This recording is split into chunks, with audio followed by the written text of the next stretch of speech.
shit. What? We are now live on YouTube. All right, we're just gonna.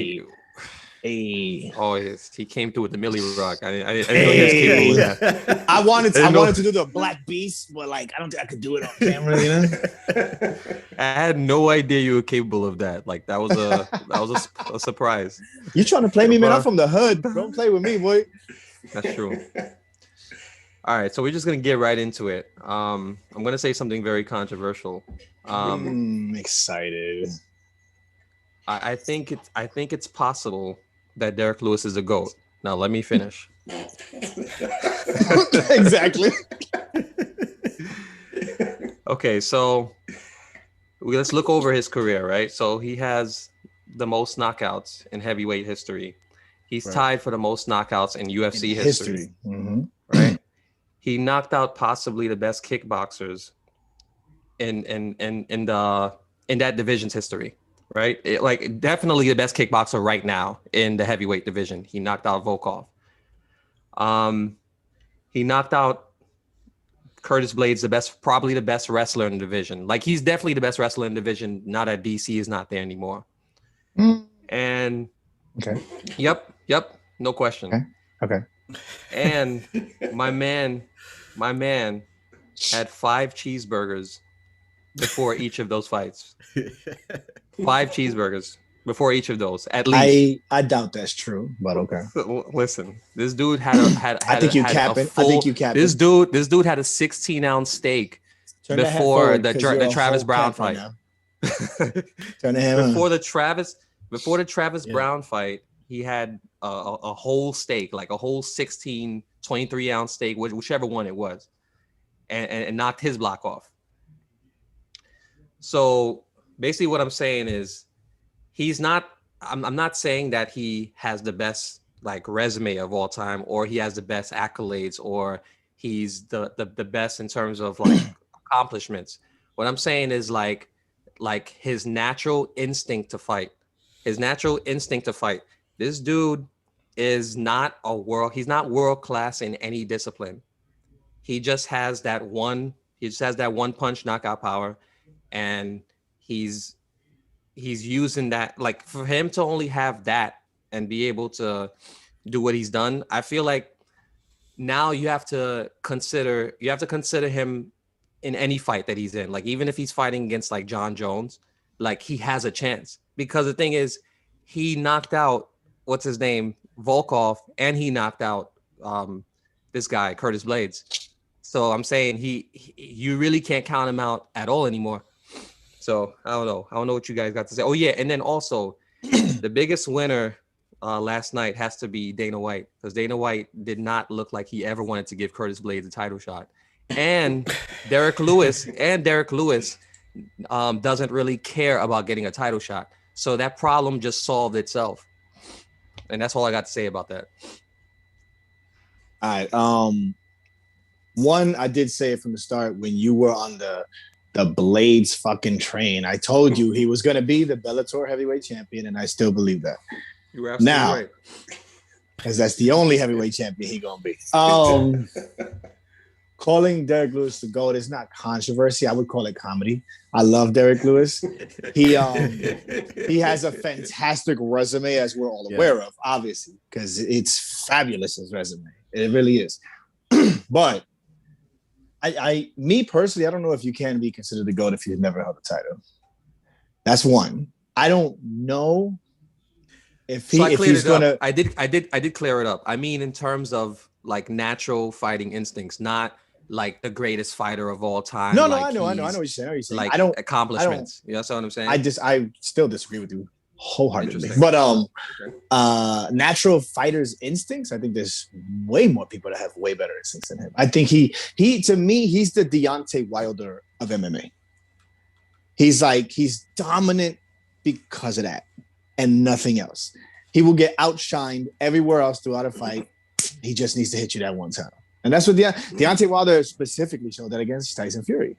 Tyson Fury outclassed him literally every second of the fight except that one fucking punch he caught him with in that fucking 12th round. You know, and it's just, I feel like that's what he is. And that's a good thing. That's not a bad thing. Is he ever going to be champ?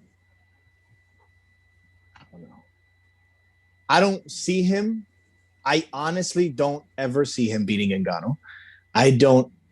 I think Stipe would outclass him completely, and I genuinely believe so. I think Stipe is not stupid enough to get caught by one of those. Stipe has a way higher fight IQ than Derrick Lewis, in my opinion.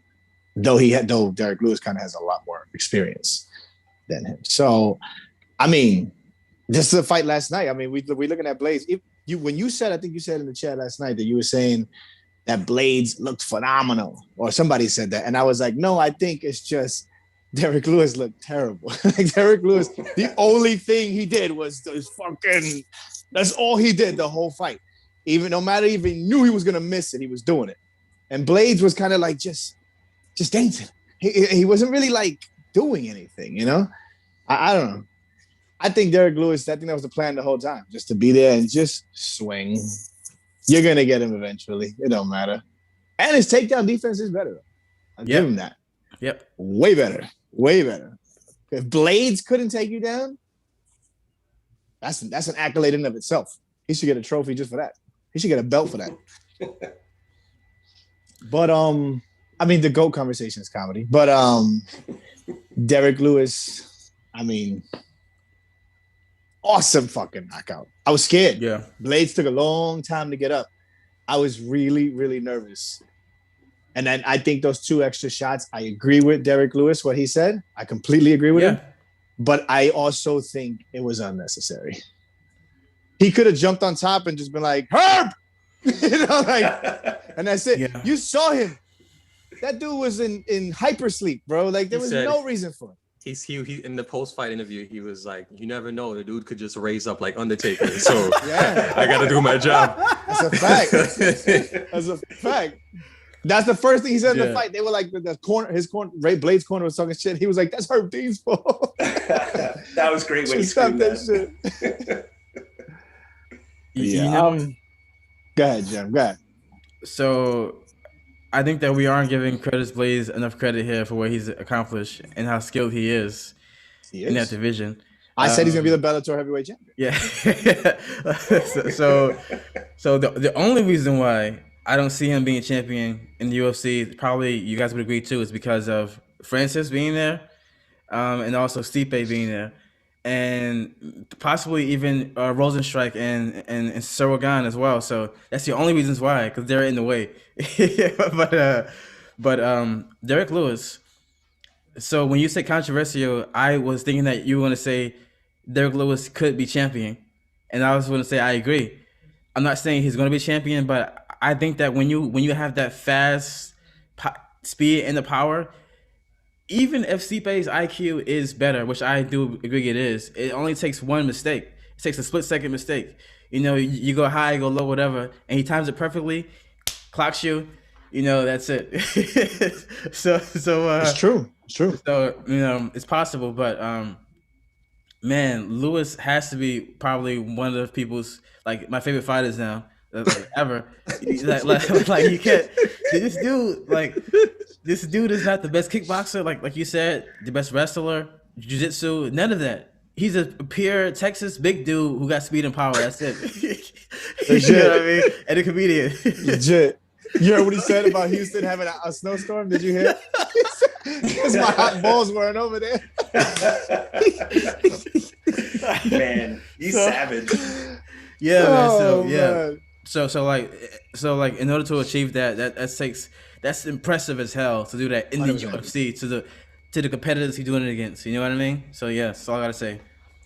Man, listen, I've been riding the Curtis Blades train for a while now, and that shit was fucking heartbreaking to watch him just crumple like a cheap suit with that uppercut. Man, because you know what? I feel like Curtis Blades is stupid in my opinion. He was bouncing around. He mixed in maybe 1 or 2 takedowns.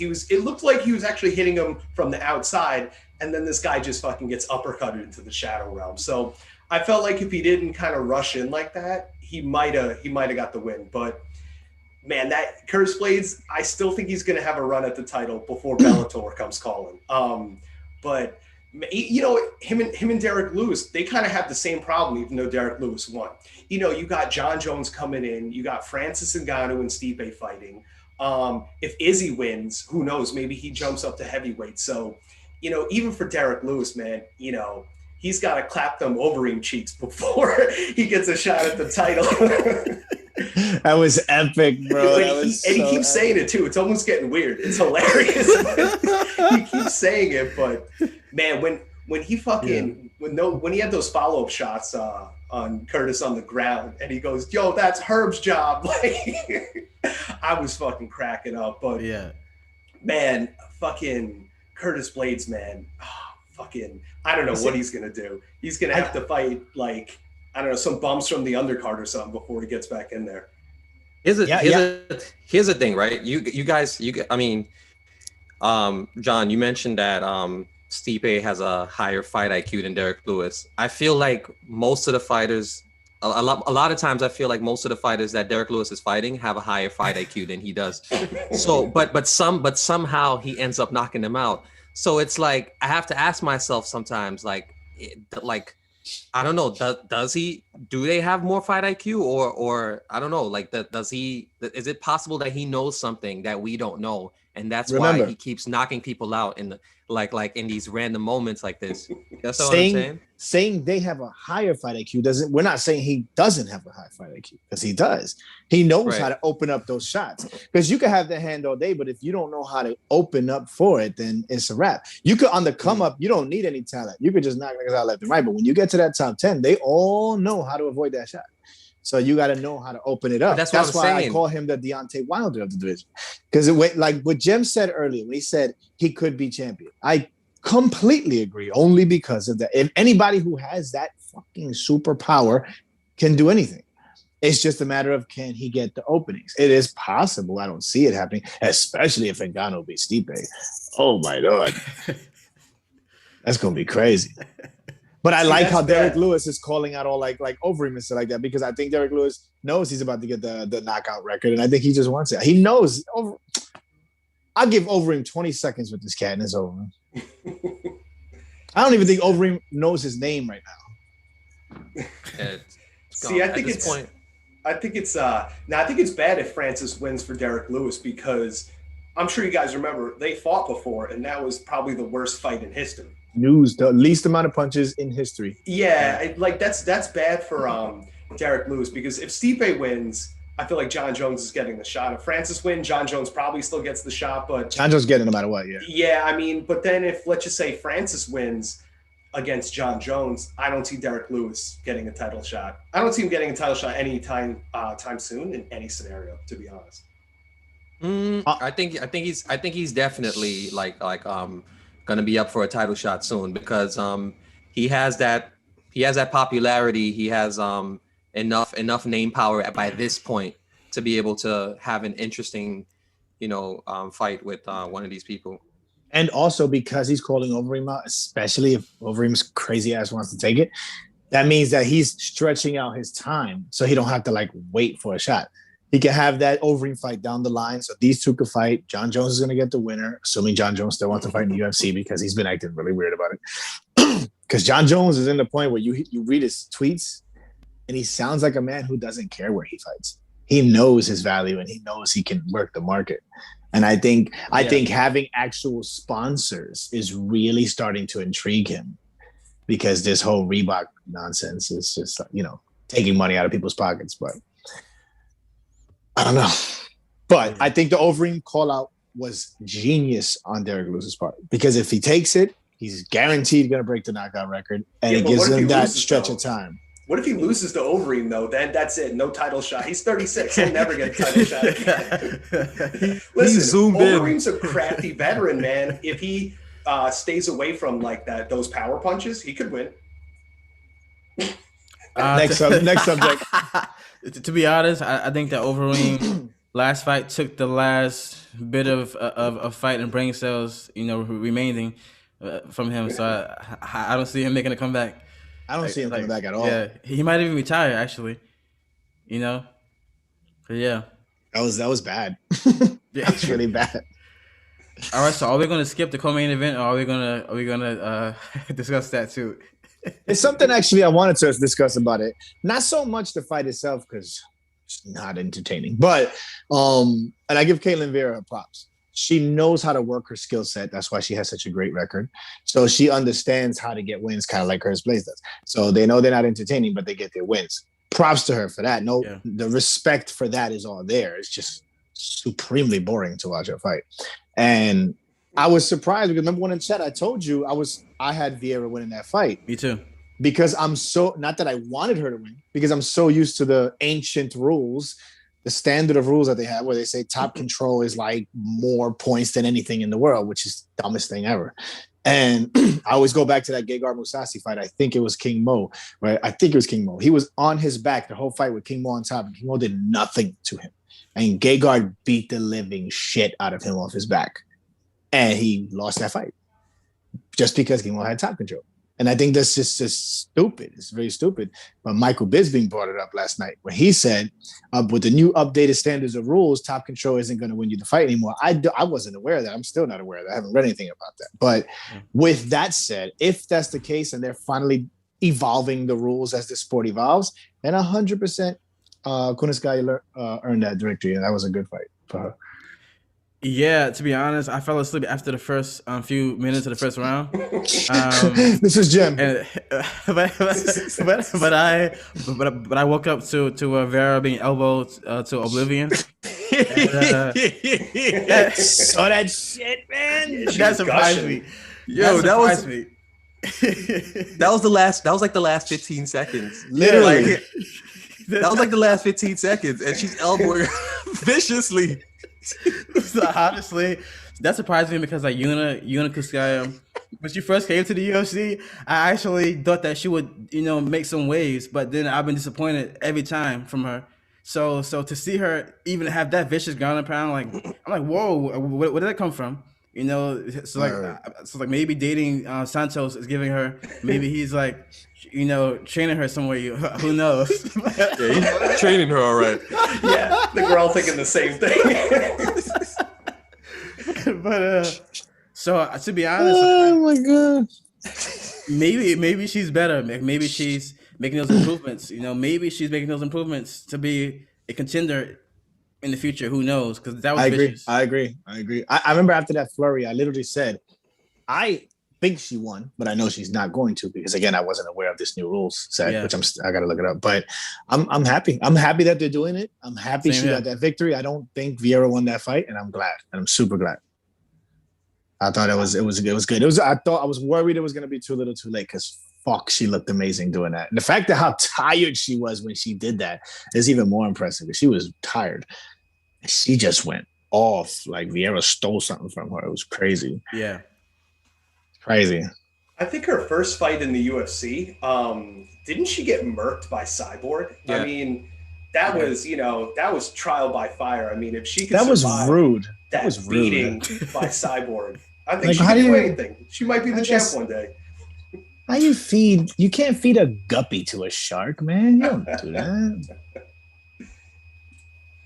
Crazy. The thing about Caitlin Vieira, like she actually has like her striking's actually improved a lot because when she was fighting in her last fight and in the beginning of this fight, she was lighting Kunitskaya up, but she decided to just engage in the clinch for the rest of the fight because I don't know what it is about like there are grapplers like Curtis Blades, Vieira, where they actually have pretty decent hands and they can actually hurt their opponents, but they lose the confidence in their striking after a certain amount of time. Like they're just like, okay, that's enough of that. I know I'm lighting this dude up, or I know I'm lighting her up, but I don't believe I can do this for a certain period, like longer. You know what I'm saying? Like Curtis Blades against Volkov, he was lighting Volkov up. You know what I'm saying? Because basically he's able to use the level changes to catch him. But he was after a while he just started engaging with him and just going back to what he knows, and then he ended up tiring himself out even more. Fighting in that style. Same thing with Caitlin Vieira. Caitlin Vieira, I thought had a better chance winning that fight, striking, and using her level changes. Yeah. Agreed. Agree with everything you said. Everything. Yeah. So Who else stood out for you guys last night? There's a different girl who made her debut who fought Shayna Dobson. Oh yeah. She was impressive. I'm not gonna lie. For her to be that young, that relentless, that aggressive. Casey O'Neill. Yeah, O'Neill. Yeah. And she got the finish as well. So like that was impressive. you got to send me that fight. I had got home like around like okay 8:30. Yeah, I completely, very unprofessionally forgot that it started early. So I was like doing a bunch of things in the house, and I was like, "Oh man, the prelim started at 5."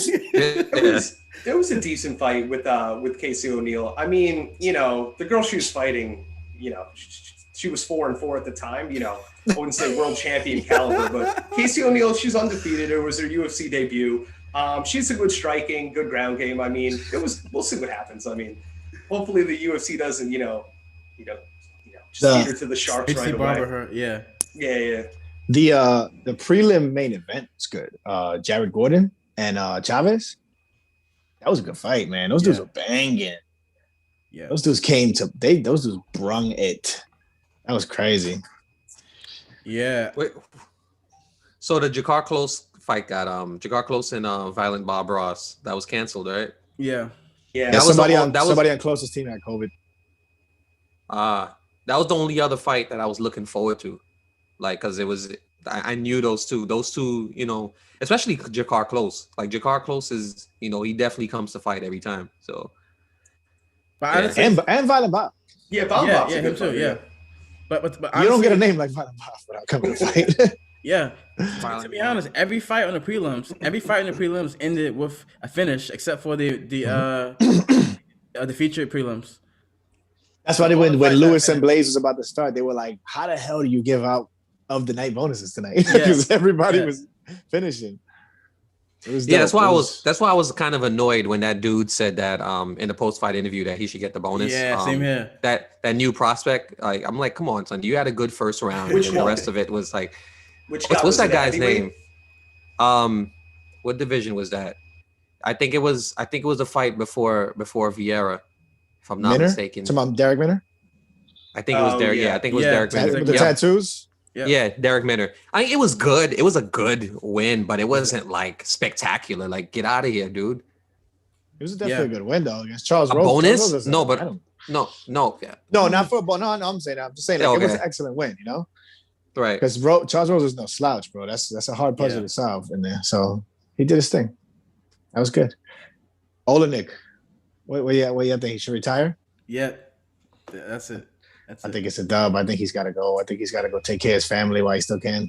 That was painful to watch. I mean, before those CTE bubbles hit. He was getting his coconut cracked for like 30 seconds straight. Yeah. Was that Herb Dean? Was that Herb two-tap Dean? Because Olenek was just he looked up at him like he was just like, "Can I go home now?" Fucking getting teed off. No, it was sad. I mean, Olenek is 78 years old. I mean, with 7 professional fights. I mean, let him go to Russia and just fucking wrestle bears or fucking regional, something like that. What was I gonna tell you? Hawes and Imavov. That's the one that Hawes was pretty much just wrestling him, right? And Imavov came with that flurry at the end. Oh man, yeah. Is that fight? Yo, I was rooting for Imavov so bad, man. I was just like, finish him! I was just like, please. I was like, yo, Hawes is great. Hawes is a great prospect. He is. He's got to evolve. Because, good Lord, it's hard to like watch him. He's so boring. But dude, man. Like, in the beginning of the fight, I'm like, Hoss, get it done, yes. He's letting I'm like, he's doing it heavy, I'm like, yes. But by the second round, I'm like, dude, man, just kill this dude, man. like he's holding you and stemming your foot. Let's get rid of this guy, man. Yeah, I'm off this, bro. Look at this guy. You're wrestling. That was hard to watch. He was hugging him and stumbling on his feet like Usman did versus Masvidal the whole time. It's hugging him. He was wobbling at the end of the third round. I mean, he looked like he couldn't stand the last 30 seconds. I mean, he was dancing salsa. He was like, oh, shit. I was like, please.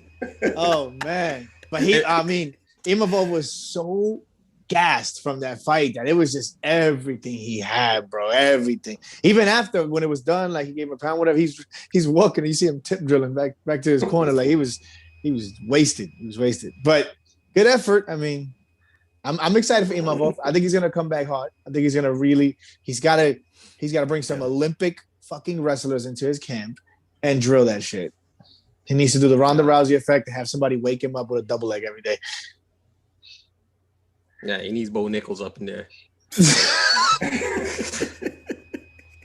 What about the low? Go ahead. Now I was gonna say, did you guys watch the Andre Arlovsky, Tom Aspinall? Yeah, I was gonna say the low-key great. star of the night, Aspinall. Like they're gonna push this guy, bro. They like this guy. I know how UFC markets. They like this guy. They're gonna push him. Watch. That's his third, I think, UFC finish in a row. I mean, the last two were first-round knockouts, and then, I mean, man, I want to bet on these fights every time because Aspinall by submission was like, you know, plus 1,600 I saw that. odds. Yeah, Crazy. Yeah. I can't believe he just like bulldozed him and choked him out like that because Andre Arlovsky's a veteran. I'm surprised he got choked out. What's worse is how quick it was. Like he put it in, and Arlovsky was like, like immediately. I was like, yo, what the hell, bro? Andre knew that there was no escape from that. Honestly, the reason why he got caught from that is because I don't think that he that was expected.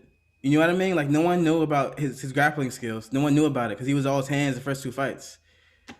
So bro, you can't wear fangs as a mouthpiece and you tap that quick. You can't. You just can't. Bro, it's over. Andre's got to hang it up. Go back to Moscow. That's it, bro. Everyone all the Russians get sent to Moscow and to wrestle bears in the mountains. That's it, bro. for regionals, like Chris said. Go chill with this guy. What's this guy that's been exiled in Russia? What's his name? Oh, Snowden. He can Snowden. Go hang out with Snowden. Go teach him some things before he gets exonerated. Yeah. I know where he's going to be at the dinner party with Putin, Fedor, Snowden, and then let's not forget Steven Seagal. All of them will be at the Moscow dinner table. He says Steven Seagal. See, he's always hanging out in Russia, man, practicing martial arts. Yeah, it's true. This is true. No, but I think Tom Aspinall has a bright future though because you can feel it. The UFC is going to push this guy. His next fight, they're going to market the shit out of him.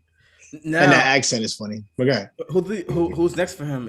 Like in my opinion, him versus Chris Daukaus, who fought, Olenek would be a good fight in my opinion. To me, yeah, I think that'll be excellent. Absolutely. Yeah. He even said it in his post fight. Remember, he was like, "I don't care." He's like, "Any of the guys that fought, win or lose, I'll take them. I just want a more top guy." You know, I like his vibe because he's not rushing it. Like in his interview, he was like, "I'm going to be champion." He's like, "Maybe not this year, maybe 5 years from now." You know, he's so casual about it. He's like, "I'm here to evolve. I'm here for the experience." You know, like I like that. So it's interesting. What you laughing at, Rose? Nah, I'm just laughing at what Chris said in the chat when he was like, that dude, that flabby fuck needs to get sent to the shadow realm. Yeah, that dude needs like a dietitian. He needs to jump on the treadmill. You know, I'm not gonna lie too. Like Tom Aspinall, that guy's a great fighter, but man, his face is way too small for his skull. Like it looks like in real time someone's photoshopping a smaller version of his face on his own damn skull. It's the weirdest thing in the world. He would kick my ass if I ran into him. But man, he's a weird looking motherfucker. But I can't wait to see him fight again, though. Yeah. So there's another. We mentioned him earlier, but there's another topic I want to bring up that you could say is controversy too. But Mr. Herb Dean, we had a little discussion about him last night. Oh yeah, Rose. Herb Dean. Talk to me. Herb Dean is a second worst ref like in UFC history when it comes or active. When it comes to stopping fights. When it comes to stopping fights. Like without a doubt. Wait, matter of fact, is Mario Yamasaki active now? No, is he somewhere else or no? He's trying to From come what I heard back. soon. Yeah, from what I heard, he'll be back soon. Okay, he's trying to be back. He's not coming to UFC, but he's coming back. So correction, Herb is the worst. Like he's the worst for right now, active referee when it comes to stopping fights. Now, as far as while the fight is going on before that, no, he's one of the best.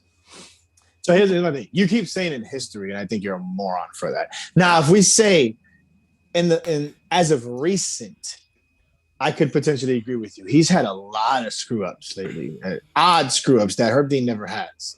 Herb Dean has never been like that. I'm sorry. Herb Dean is a fantastic referee, but lately he's been like letting shit go on too much, and then fights that should go on, he doesn't, and it's like it's really weird stuff that's going on there. I don't know, man. But I wouldn't call him this worst ref as far as like stoppages. First stoppages right now for sure. Now, and then also, I mean, even when you look at the Rockhold versus the Chris Weidman fight, like that was just like what was that? Like if you look at the fight and you look at that the last 2 rounds, you'll understand why Weidman has never been the same since then.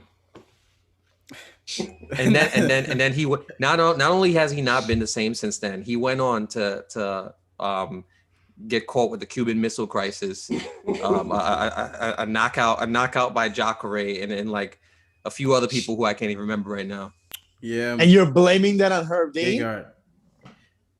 I'm blaming the trajectory of what's his name, of Chris Weidman's career on Herb Dean. You heard it here, ladies and gentlemen. You got a controversial opinion. Woo! Nah, that's controversy, sir. Yeah. So honestly, this might sound a little, barbaric, but I mean, we're human beings. We all have that barbaric side. So I would rather see the fights go for too long than end short. I agree. 100%. So, but not a man not defending himself. Not like a man like Olenek, just his face doing this shit. He's not. No. So honestly, but if he's there defending some of them and he's staying active somehow, yes, let it go until you know he can't go. But Olenek was just there, just bing, bing, bing. No, you can't keep that going, man. No one likes an early stoppage. Let him listen. A couple more blows, that should be all right. I mean, until the science says differently, let him be a warrior. 2 taps, 3 taps, whatever it takes. Like, maybe that first tap was accidental. Let him give him a second chance. Like. But also, too, like, when did the corner responsibility to throwing the towel come in? Because the corner also can stop it too. If it's their fighter. If it's going too far, they can also throw in the towel and say stop. You see that's the problem. That's actually a problem in MMA that they have is this macho shit about throwing in the towel. They don't have it like in boxing. Yeah, boxing they don't give a fuck. These coaches already seen CTE so many times. They're like, no, sir, leave my man alone. Like in MMA, they don't have that yet. Because they like anything else, they wait for the worst to start making moves on anything. That's what it is. And nothing to that degree has happened to MMA fighters, at least along the line. So they kind of just not see it that way. It's going to take somebody like Chuck Liddell in his 60s to kill his whole fucking family to be like, all right, maybe we start throwing in the towel a little bit. Here's the thing. I didn't mean to use Chuck Liddell like that. I love you, Chuck. It's just you're old. I just used to. Yeah. Here's the thing: the mindset that it takes to be an MMA fighter is a way different mindset than it takes to be a boxer. And I'll say it because it is. The mindset of a wrestler alone is known to be like one of the toughest. Is known to be like the toughest mindset. Because it's all about grind. It's all about the grind. Now imagine combining that with boxing, with the dedication that it takes to box, the dedication that it takes to kickbox, and the dedication that it takes to do jujitsu and have your limbs ripped like multiple times. I mean, that mindset can't be healthy for like understanding when to give up and be good for another day. You understand what I'm saying? Yeah. Like that's the warrior mindset of an MMA fighter is just different. Like it's just a way different mindset from boxing or anything or any individual sport. Agreed. But that's why the fighter doesn't make that decision. The right. fighter's supposed to have that warrior mentality. Right, but they have supposed those to people, make sure he lives long enough to do it. No, exactly. They have those same exact people with those same exact mindsets cornering them. That's the problem. Not true. I mean, a lot of them. Like, look at what's his name? What's his name's coach? Anthony Smith's coach. The one that they're saying is James Krause. James Krause. You see, but that's different. I didn't even know James Krause was like a coach. I found this out recently that he's cornering like mad people now. Like I'm just like, wait, what? Yeah. But when you talking about the Greg Jacksons of the sports, the Trevor Whitmans, the Mike Browns, none of them are like that. They all about the safety of the fighter, 100%. So it depends. I'm just learning about Cross being a head coach in the corner right now. Like I didn't even know about that. So yeah. I mean, about Cross, man, like props to Cross. Cross is in my opinion, one of the best coaches now. He like a lot of his fighters are winning. You know what I mean? Like he has a lot of fighters on. He's like the new Dwayne Ludwig. When Dwayne Bang Ludwig first came a coach, it was kind of like, you know, because he was kind of on a skid when he became a coach, so nobody was taking. But for those who can teach, man, and that dude is amazing. He's an amazing coach. So yeah, it's good shit. Yeah. Yeah, like James Krause, like that in between when he was fighting, when he was with that guy, the guy that called out Miley Cyrus, Julian Marquez.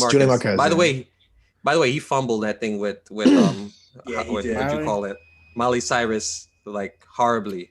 Maybe, but anyway, but it was there's more to that. There's more to that because he wrote about that. There's more to it, but she was never going to do anything. She just tweeted that to be nice. So he was like that they spoke, like he spoke to her and everything on the phone and everything like that. She's mad cool. And he's like, I'm not going to date Miley Cyrus. Let's be real. He's like, I have her as a friend now. And that's it. That's smash cool. her though. Yeah. So 100%. Roofie, boy. No, I'm joking. You heard it first. Canceled. We've officially been canceled. Like you heard it here first. If not, I could put us on the fast track there.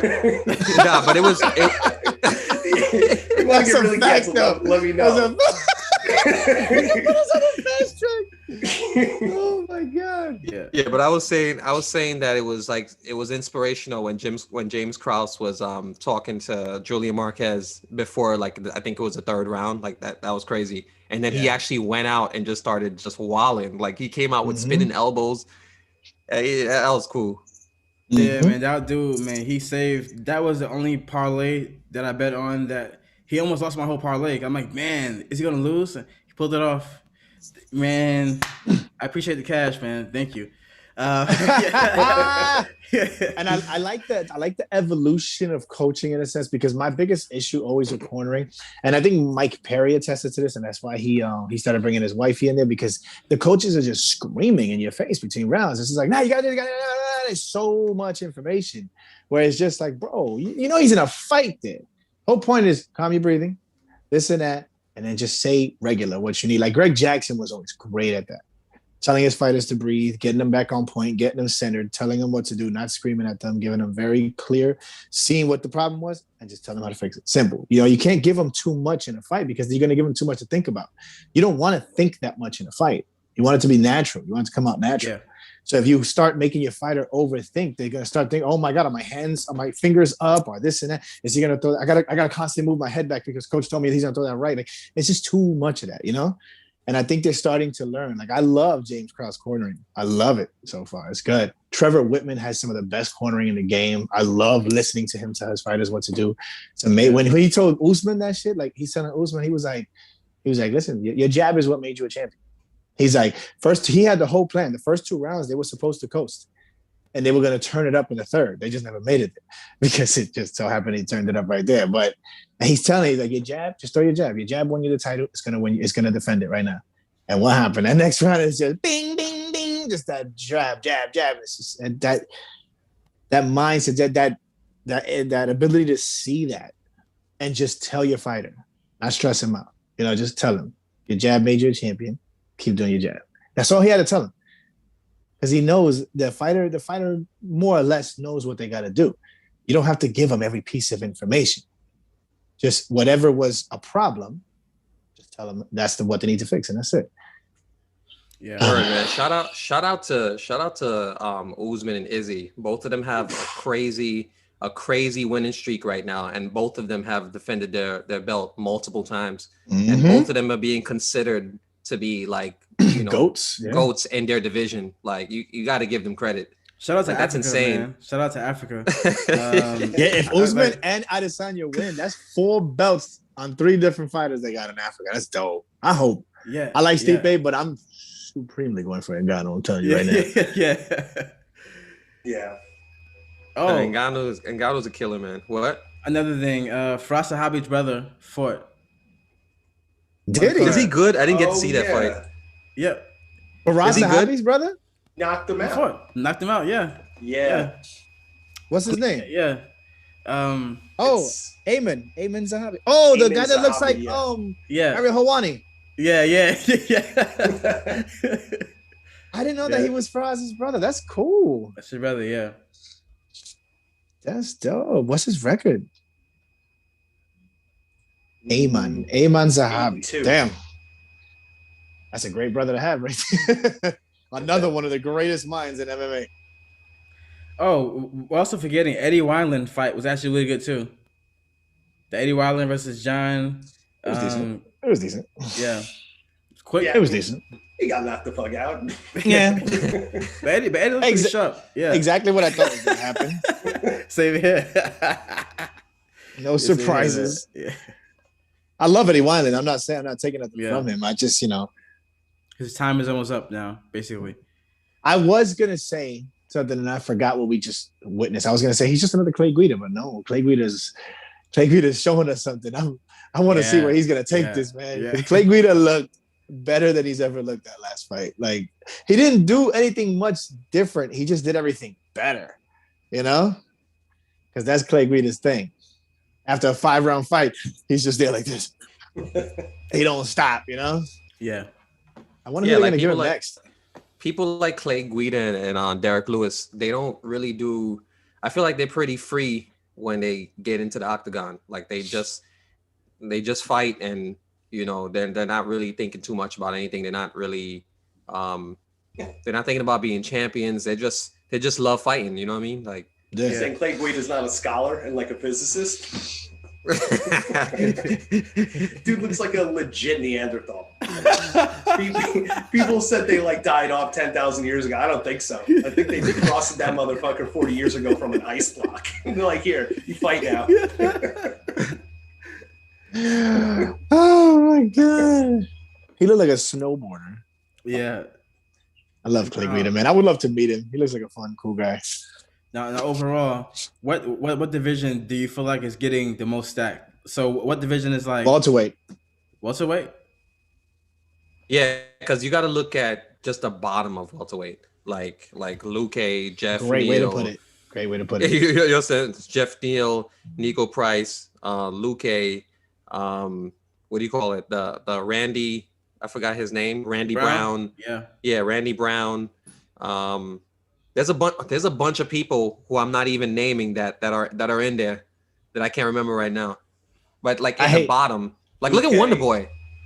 Like Wonder Boy is basically in the bottom right now, and Wonder Boy, I think Wonder Boy has a better chance. Wonder Boy, isn't he like 5 right now? Isn't he? Yeah, I think he's got a number in front of his right? Yeah. I think he's 5. I think he's 5. I think after that last fight. I feel like he's in the bottom of the 10. But what I was gonna say though is he's I think he has a better chance against Usman than Leon Edwards. Than in terms of, because of how quick he is, because of I don't know how savvy he is compared to someone like Leon Edwards. Like I noticed that anyone who fights Wonder Boy in like a straight line doesn't really have success with him. Yeah. He's number 5. He's definitely number 5. Number 5, okay. Mm-hmm. Yeah, the anyway, number 10 ranked right now is Luque Vicente, about to fight Tyron Woodley. Oh no. All right, How many times are you gonna watch? Yeah. Hey, you understand how depressed I get talking about Tyron? I've been a Tyron Woodley fan for so long, far before he was a champion. I love Tyron Woodley. I always have. And it's just to just see, like, to just have no excitement for when he's going to fight. It depresses me because it's just like you almost know what he's going to do. He's going to talk all this shit. He's going to say he's back on. Papa's got a brand new bag. He's going to go over there, lay on the cage, and just let them do whatever they want. That's all he's been doing. Like that picture, I think, that I sent you guys. He said, who said that? That he was like, since he made the song, I'll beat your ass. He has not beaten a single ass. Yeah. He has not won a single round. And it's just like, Here's the sad thing. Tyron Woodley, I don't even think he could be the champ at Bellator.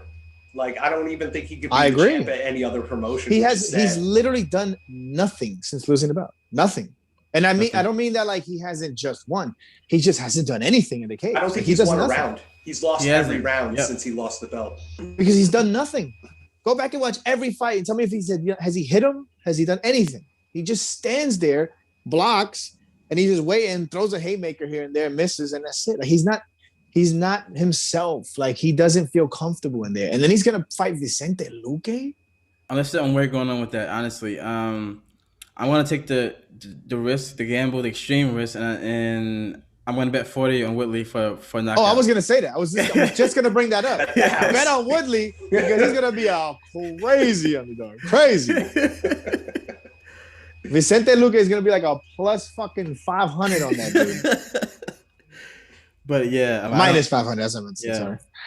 Sorry. But honestly, like realistically, I don't see Woodley having anything for Luque. Luque has a good chin, great striking, great pressure, very durable, hits hard.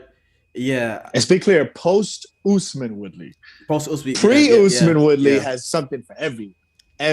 But yeah, so I'm going to bet 40 on the hopes that he wakes up this fight. You know. And I think with Woodley though, to just defend him a little bit, I think it has a lot to do with his shoulder. The fact that he's burnt out his shoulder and broke it and tore his shit so many times, I think he's just afraid to throw that bomb that he's known for. I think he's just afraid he's going to have to go back to surgery, and I think that's always in the back of his mind when he's fighting. But then again, to not defend him, he does not use his wrestling. And he has good wrestling. He has great takedowns. He has great ground and pound. But he doesn't do anything. I love Vicente Luque, but I'm supremely going for Woodley. I want to see old Woodley come back. I want to see him back on a horse. I just I miss Woodley. I love him.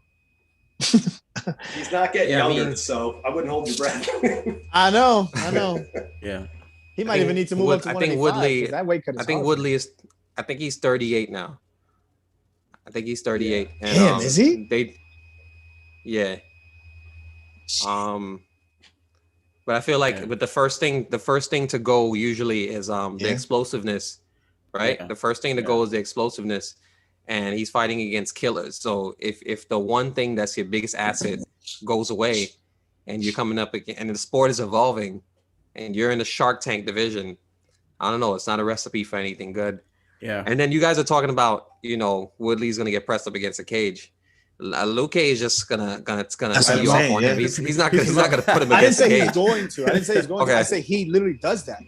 The fight starts. He stands there. They throw a couple. He moves out the way, and then he just lays on the cage and lets them do whatever the hell they're gonna do.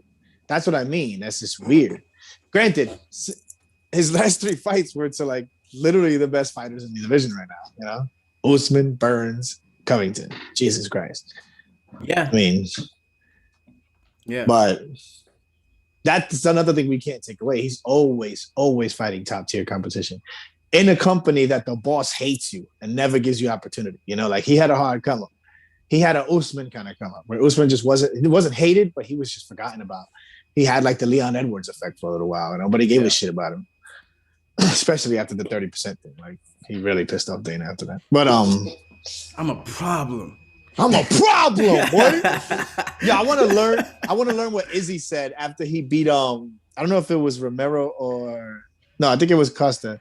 He looked up the camera and he said something in his native language. I want to learn what he said. He was like, I'm just like, yo, it's just so gangster, bro. I need to learn that. Nah, you know why? You know why it's dope? Because it looks like you imagine someone in a tribe killing a lion. A Zulu warrior. Yeah. That's like some Zulu shit. So like not even a lion killing somebody from my army and then like eating his tongue in front of us. That's crazy. Yeah, I like the fact that Izzy has like 2 different kind of swaggers within him. Like he has that like kill a lion from an African tribe type of thing, but then he also has like that Black American Roy Jones thing that you loved about like Black American fighters. So I like the mix of the 2. Yes. And he plays a lot to the younger crowd, which I love, with the anime, with the Marvel shit like that. Yeah. That's another thing that pisses me off. Do you understand like the amount of sponsorship money Adesanya would be making if they didn't have this Reebok bullshit? He probably would be coming in with Marvel shorts, like legit Marvel shorts. He probably would have been fucking sponsored by them. Man. Well, you can get that Venom money. That's coming soon. I'm sure that'll be better. He said Venom money. Yeah, get that Venom money. Venom's supposed to take over for Reebok. Yeah, and I was joking. I'm sure he's not getting an extra dime. Nah, he's saying it's the same shit. But I mean, so side note, I mean, we're in Black History Month. Look at the evolution of black athletes in UFC. Because like years ago, when it first came out, UFC was kind of like seen as like a tattoo redneck, or tattoo like mohawk white guy sport. You know what I mean? That was in the beginning because they had to go through the regulation. It was hard to get it regulated, and legalized. But then when the shift happened, it was like all about the Brazilians because of Royce Gracie. Yep. Royce Gracie showed that at the time, jiu-jitsu was superior to anything. Literally anything. Especially that asshole that came in there with one boxing glove on. I don't know what the hell that was about. But you're talking about an organization that put a 500-pound sumo wrestler against a sambo wrestler that weighed 190. Of course it was gonna be hard. Of course he's gonna have a fucking terrible rep. Yeah. But now it became like Brazil. Brazil's were the dogs. Anderson Silva came and proved it again. This and that. But then the American wrestling came through, and then the whole we're finally getting to that point where it's just like almost everybody's just kind of good everywhere. So it's like we're not there yet. But it's close. It's close. And also too, we got fighters from everywhere. Got fighters from everywhere in the world. And like, who would have thought? Like you might have a UFC Africa soon. You know what I mean? I hope. I hope, man. I fucking hope. If Ngannou wins and Adesanya wins, I want all three of them motherfuckers on one card. I know that's bad because they're gonna lose a lot of money that way because all three of them are draws. But imagine Ngannou, Adesanya, and Usman all on the same card in Africa. Francis, Boombaye. I'm going. No, Jen, like you were saying, like the UFC's come really far. I mean, look what they did recently for Black History Month. They got Michael Chandler as the spokesman. really going back to their roots. Really going back to their roots in the late 90s. Yo, when I saw that, I almost fucking died.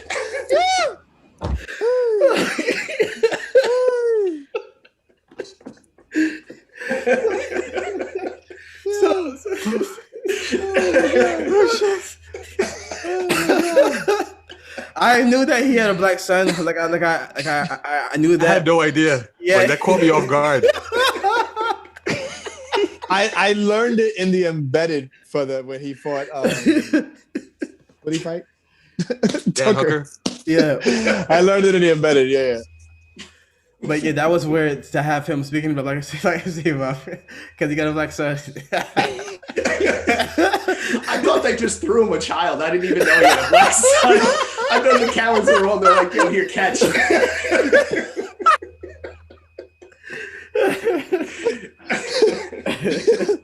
Oh my god! Here, catch. Catch. Oh my god! This has to be uploaded to YouTube and Instagram. Oh my god! Oh my god! I'm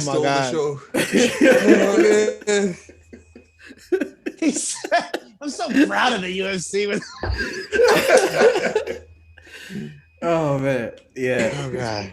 Yo, my head hurts. Oh my god. I should. Oh my god.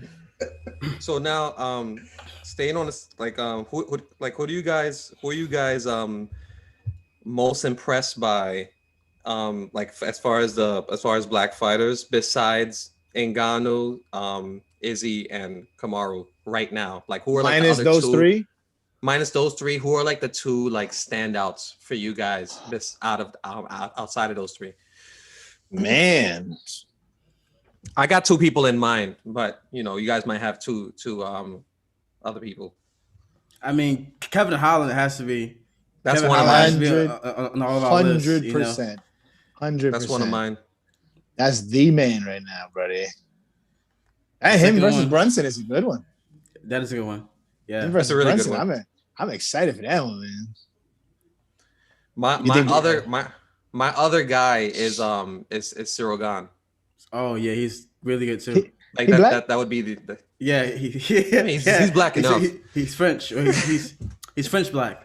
He's Paris black. But yeah, he's black. I'm here like, wait a minute. He light skinned. I'm cheating. I'm looking at all the fighters right now. I'm trying to see. So, I'm doing the same thing. Because you just threw that on me. I'm like, chill, bro. I'm gonna forget somebody. There's too many fighters out there right now. Don't forget Jamal Hill's pretty good too. You know, I really like Jamal Hill. Like Jamal Hill. I think saying Derrick Lewis is probably obvious too. But yeah, I'm gonna go Leon Edwards. To be honest, Leon Edwards for me. Yeah, I think I'm gonna switch. I think I'm gonna switch. I think I'm gonna switch Cyril Gane for Derrick Lewis. Because Derrick Lewis is black. He's black. Yeah. I might have to go with Mike Perry. He's 1%. He's 1% black. He's 2%. He said he's 2%. Like he looked on Ancestry.com. So. No, but on a real note. Yeah. He said Mike Perry. Oh man. Yo, I need another coffee or something, bro. This is killing me. Yo, no, but on Chris, a real note, whatever you drank this morning, drink it every morning we have a podcast. Yeah, here, I'll show you what it is. That's what it is right there. You're supposed to drink half the bottle, right? Like per, I think Chris had a Quaalude or something before this. Jesus Christ. Oh my gosh. No, I mean on a real note, you guys said it. Most people, I would say maybe like Aljamain Sterling, because he's about to fight for the bantamweight belt, so he's been looking real good the last year too. Also, I want to bring up Sodiq Yusuff. He's also very good too. How deep did you go into Google for that one?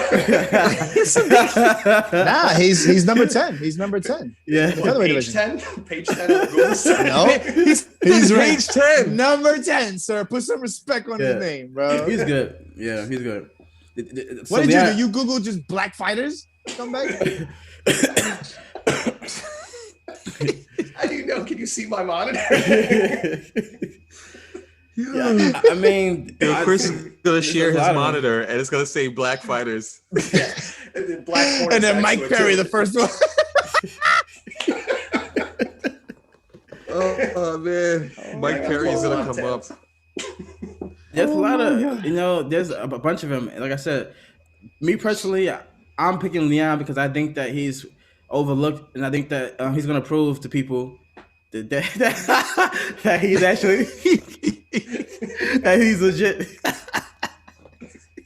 This is the year Leon. I'm gonna step out for this one from the ashes. I'm step out for this one. Listen, he's boring. He's boring. I agree. He's a boring guy. But I think that it's not that he's boring, Jam. It's just something about him. It's not likable. I don't know. I don't know if it's his accent, the way he talks. I don't know. But when Jorge gave him that 3-piece, I had a wave of happiness flowing through my fucking body, and I'm not even gonna bullshit it. Same here. I don't know what it is. But I have just no reason to dislike the guy. I just don't care for him. Same here, man. But I believe that he's gonna. As a fighter, I think that he's one of the overlooked people. 100%. 100%. Potentially dangerous for everybody. Now let's see how he fights after this crazy layoff he had against a guy who's on fire right now. I'll keep it real with you. Bilal Muhammad got what do you call it? Leon Edwards on a Corona sale, and he's been active. And he's been active, so that fight could definitely go south for Leon Edwards. That's a great point. So Leon Edwards is in literally like the worst position possible for someone who's accomplished what he's accomplished. Like, because at least he would have had a chance to steal some of Hamzat's hype, and maybe get some followers, maybe get about 200 more followers. But the fact that he's in the position he's in right now against a guy like Bilal Muhammad, who's solid everywhere. He's fun. And really good at trolling, which I'm excited about. Bilal's a good troller. He really is. You know what I like about Bilal too, and this might be a strong statement, but his striking kind of vaguely reminds me of Masvidal's.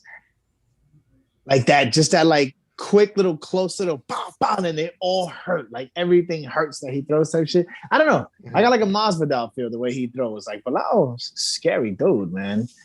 And I hope he dispatches of this guy. It's very possible because Bilal. Honestly, we don't know Bilal's ceiling either because he's been really good lately. He's been relentless. And he has a heart of a freaking, Magomedov. You know what I mean? So his name is Muhammad. So, like, he has that heart. Like, he's not gonna ever quit. Notice Jim said of a Nurmagomedov. Like, so anyone whose name Nurmagomedov or Megamedov. Like, you understand what I'm saying? Like, listen, honestly, whenever I'm betting on a card and I have no idea who the fighter is, if I see that name, I'm betting that name to win. To win. Damn. It's like a Denzel Washington movie. I just need to know he's on it. I'm watching it, like. Speaking of which, that guy, Untitled, I'm really excited about that fight. Is that fight next weekend? What card is that on? It's the co-main of Rosenstrike and Jesus Christ. That's a crazy fight. Him against Nikita. Man, Nikita's a savage. Great fight over That's there. That's gonna be a really good one. Like, I think Untitled is gonna win that one, but man, that other dude's a dog. So we'll see. Yeah, I'm gonna be wearing a Bilal Muhammad shirt that night, so I'm going heavy. I'm going heavy that night. Bilal Muhammad. It's a fact. Man. You don't understand. Like, I'm gonna be a very embarrassing person to be next to if Bilal wins and finishes him. I'm gonna go crazy. We are almost in March. We're almost in March. That means it's the week after Adesanya's card. So. Yeah. But to be honest, the March 6th card is the card that I'm looking forward to the most right now. Oh my God. You know what I mean? Yep, and we're gonna get Gem out in public. It's gonna be great, bro. Yeah, great. That's gonna be the day that I'm actually gonna go out. Like, that card warrants, being there, man. New York City, get rid of the curfew. All right. Corona lives before 10 and after 10. Just get rid of the fucking curfew. I can't wait to bet on that card. I'm putting all my money on Megan Anderson. Listen, and they were hyping her up for the fights last night. They had the promo for that card, and they were like, Amanda Nunes they were doing a dissertation of all her accomplishments. And then they're like, Megan Anderson, she's a natural featherweight, she's long and a good striker. Like, they were just grasping at straws to just give her any kind of credit. She has a cool accent. Yeah. Nice tattoos. She's really been putting in the work at the gym. Like, I'm putting an entire second mortgage on whatever betting site I choose. Most tattoos in UFC history. Oh man, whatever stats they have on the side, they're gonna be like, oh yeah.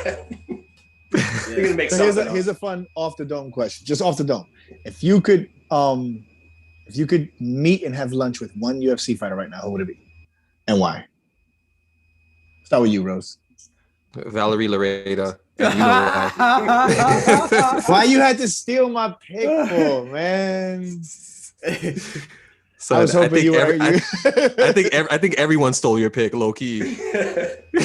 No. I was gonna say as a joke, but is smashing implied, or I can't just have lunch with Valerie Lareda. That's blue ball central. Crazy. I mean, like, if we're talking, to have a conversation with somebody like you actually fanboy over. Is Israel Adesanya easily? You know what I'm saying? I feel like we would relate in terms of just like interests, like what are and in terms of also mindset. I feel like he'd be able to teach me how to have like a stronger mindset and be able to do all kinds of other shit, like visualize or whatever. That's actually that's pretty cool. That's a good one. And you guys kind of look alike too. That's my brother, bro. I just never told y'all. Now you guys know. Jem, who you got? What do you think? Lunch with, you can have talk about anything with. It's the only opportunity to do so. Who you taking? I was gonna say Israel too, but since you already said Israel, Bash Rutten. I've been a fan of Bash Rutten for a long time. Bash Rutten's that guy. Yeah, smart dude. All right, hold on. Just that's a great pick, pick. But I should have said active fighters. Maybe I should have who's said active? That. Okay, who's active fighter? Because we could go old school, and I go, Jesus. But active fighters. If you don't got somebody, Chris? Yeah. I'm gonna go a different direction with this. I want to have. But be real though. Be real. No, I'm gonna be real. No, it's real. I want to have lunch with Mike Perry because I know it's going to turn into. That's perfect for Chris. I'm trying to get arrested. I'm trying to get do some lines. I'm trying to chill with this guy, like just fight old people at the bar, not bang each other's wives, do crazy shit. Thrown in the paddy wagon, do some crazy shit, like punch an old guy, blame it on Conor McGregor. Yeah. I'm trying to straight up get arrested that day. So it's going to start with drinks, good conversation, and end with going to jail. So that's my ideal day. And end with going to jail. Okay, so honestly, I'll probably say Gaethje then. I'll say Gaethje, and it's because he has his brain works differently, but I think that I'll be able to learn some kind of weird perspective that I might be able to use in life. Like his perception is different than most people's, but there's also some wisdom there. You know what I mean? So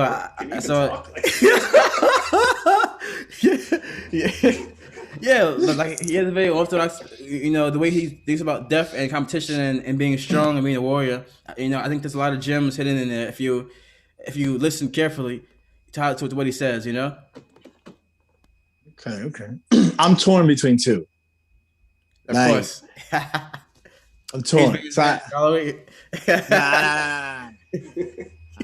He already shows Rally Creator, but big shout out to Tracy Cortez. I love you too, baby. Can't wait for you to come back. But I'm torn between the obvious Jorge Masvidal. Y'all know how big of a fan I am of him. I would love to chill with him and just bug out with him, whatever. Plus, Valerie Creator would probably be with him already. So. But and honestly, Khabib. I knew he was gonna say that. I knew he was gonna say like either like Khabib or Conor. Like, because I was gonna ask, who would you guys rather have lunch with, Conor or Khabib? That was gonna be my next question after this whole thing. Yeah, no, I love Conor, but like to have lunch with and actually pick their brain, I just love Khabib. I feel like he would be such an intense conversation, like deep type shit. I don't see myself having a deep conversation with Conor McGregor. Yeah. Unless you're in his circle. Conor McGregor's not that kind of guy, Conor. Okay, here's a difference between the two. So Khabib, just having lunch with Khabib would make you like exponentially mentally stronger, right? But like having lunch with Conor would give you would make you followers. Way more grand. Listen, it would make you.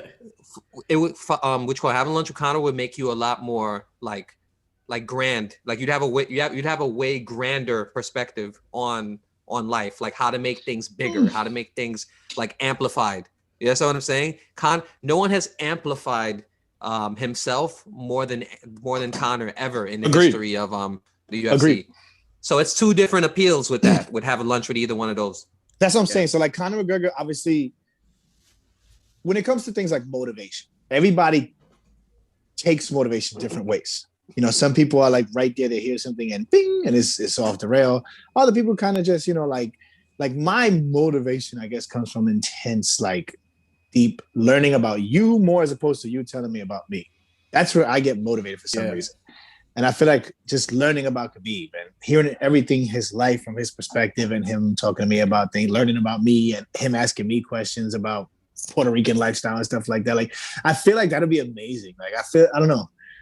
But also Jorge Masvidal, man. Jorge Masvidal, like, my guy. I think that'll be more just because I think we'll just get along. I think we just have a great day together. Yeah, you got to think about it. The fact that he grew up street fighting and then he got into the UFC from that. That's a crazy story too.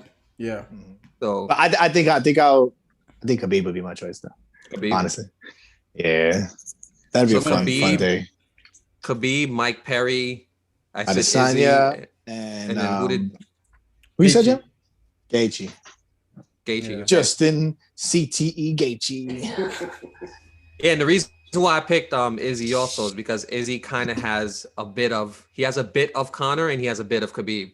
Like he has that ready to die mentality, which he's proven, and then he has that grand perspective too. Like who dance like no one does that, bro. Like who dances right before He's a his title shot? challenger. He's the As a challenger. challenger. He Yeah. dances before that fight and washes that dude. Like Yeah. I don't know. That's Crazy. that's like one of the most epic moments in UFC history. That was crazy. Yeah. So Very I epic. like the combination that he has in him. Oh, you know what? I actually scratched up. My answer had to change now. Joanna, actually. Joanna is someone that I want to talk to because once again, she's also that's probably the first fighter that I really female fighter that I really became a huge fan of was Joanna. And me and her both Leos. Her August 14th, me August 13th. Israel's a Leo too, but Joanna, she like at one point she was on top of the world. You know what I mean? Like at one point she was considered to be one of the greatest fighters, like beating Ronda Rousey's record and all that stuff at one point. So probably Joanna. Now I think about it. I like that. Yeah. She's been looking a little Joanna- spiffy in her post lately too. Yeah. So I wonder if that has anything to do with it. Hey, it's like, we're both Leos.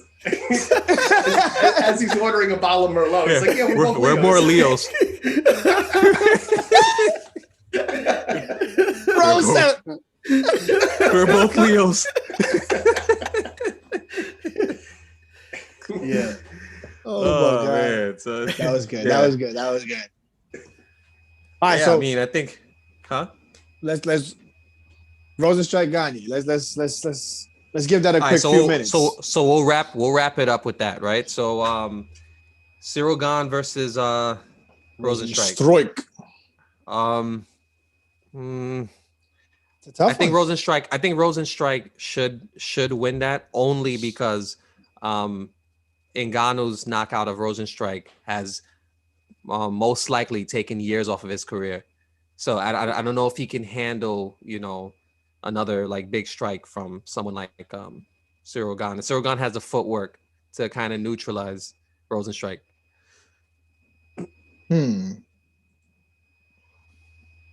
What you got? What you think, Jam?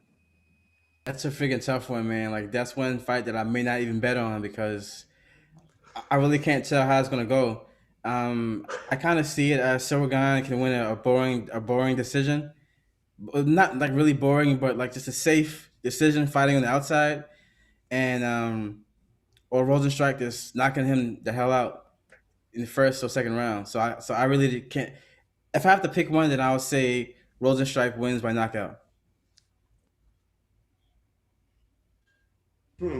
Yeah, I think I'm gonna have to go with the same, honestly, because I'm looking at Rosenstrike's record. I mean, he has, only one of his fights has ever gone to decision, and everything else is straight up knockout. So I think he's gonna win by knockout.